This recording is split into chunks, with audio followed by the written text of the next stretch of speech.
Cabinet मंत्री रहते हुए भगोड़ा घोषित कर दिया गया। झारखंड के गांधी और 3 बार के सीएम रहे शिबू सोरेन की अनकही कहानी। बात तब की है जब शराबबंदी और महाजनी प्रथा के खिलाफ आवाज़ उठाने वाले शिबू सोरेन ने राजनीतिक जीवन में कई उतार चढ़ाव देखे। उन्होंने झारखंड मुक्ति मोर्चा की स्थापना कर अलग राज्य के आंदोलन को गति दी।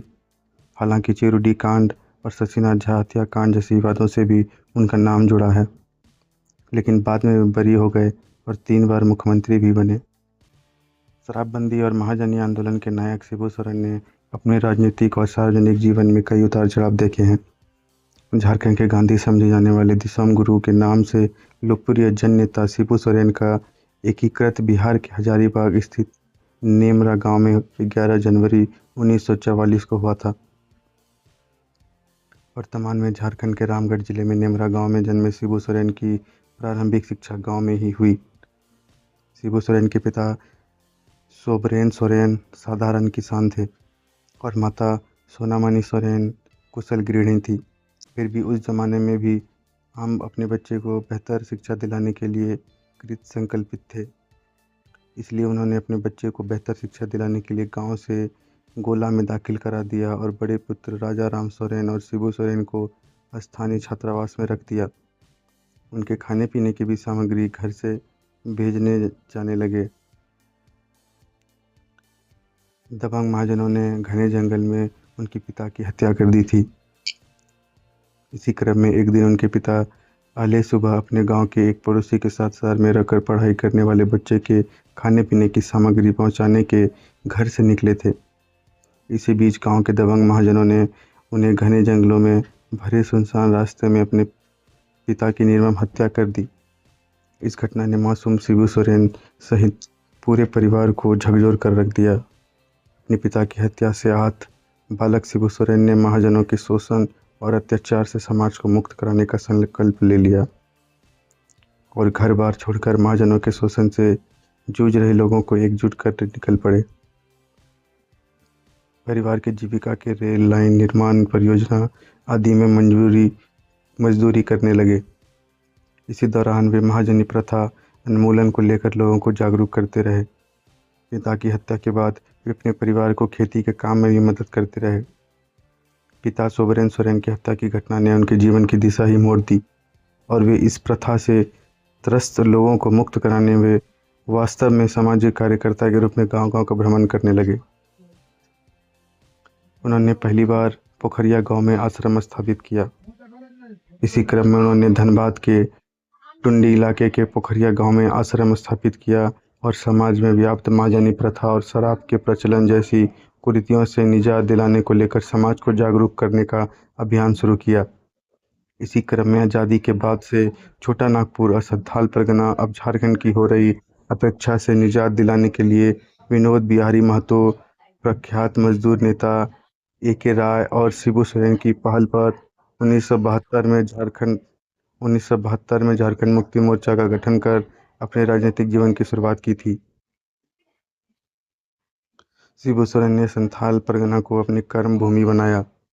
शिबू सोरेन पार्टी के महासचिव चुने गए और आदिवासी बहुल संथाल परगना को अपनी कर्मभूमि बना लिया।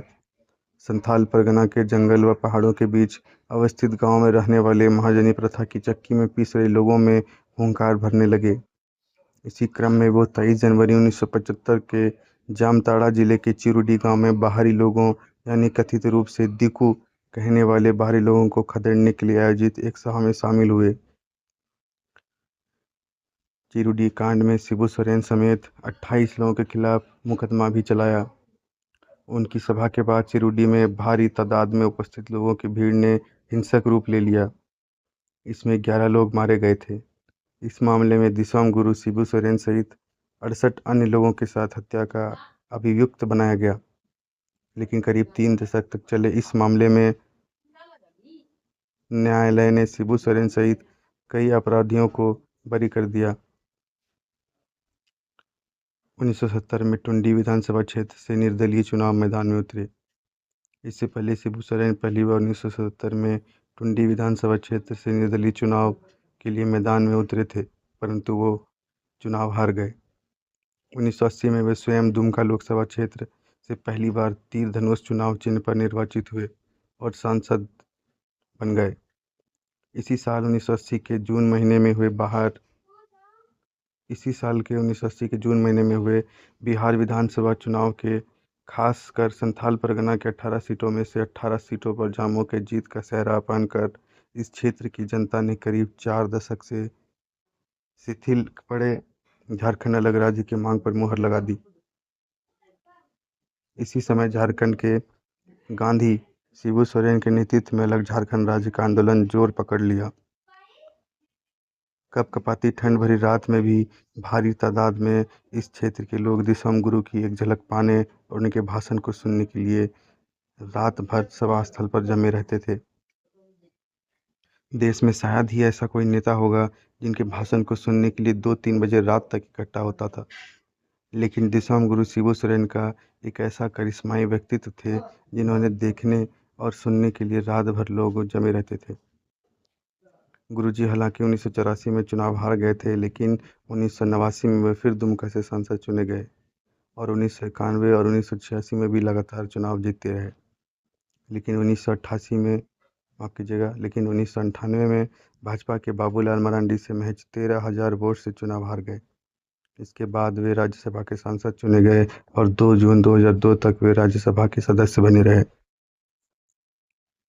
इसी क्रम में वो पूर्व निजी सचिव शशिनाथ झा के अपहरण और हत्या में भी दोषी पाए गए। बाद में उन्हें बरी भी कर दिया गया। 28 नवंबर 2006 को शिबू सोरेन के उनके पूर्व निजी सचिव शशिनाथ झा के अपहरण और हत्या से जुड़े 12 साल पुराने मामले में दोषी पाया गया, जिसमें आरोप लगाया गया था कि शशिनाथ झा को 22 मई 1994 को दिल्ली के धौला कुआं इलाके से अगवा किया गया और उन्हें रांची के पास पिस्का नगरी ले जाया गया था, जहां उनकी हत्या कर दी गई थी। सीबीआई के आरोप पत्र में कहा गया कि जुलाई 1993 के अविश्वास प्रस्ताव के दौरान नरसिंह राव सरकार को बचाने के लिए कांग्रेस और जेएमएम के बीच कथित सौदे के बारे में उन्हें पूरी जानकारी थी।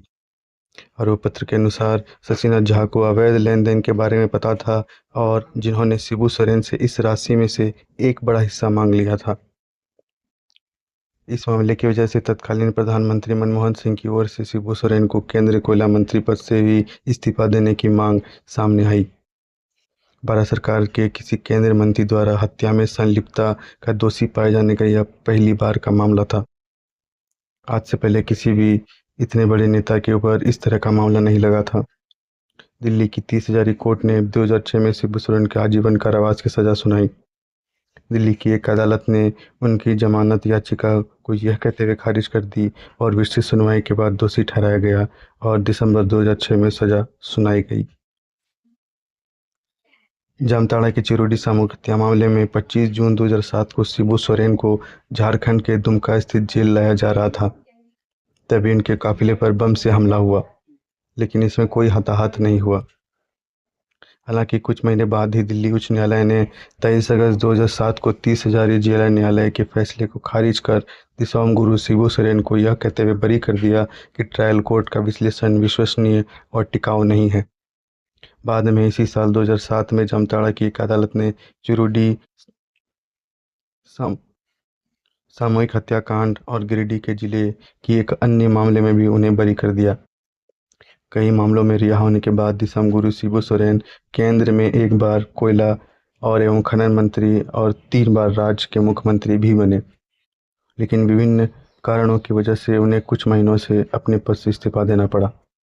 इस तरह उनका संपूर्ण जीवन संघर्षपूर्ण और उतार चढ़ाव भरा रहा।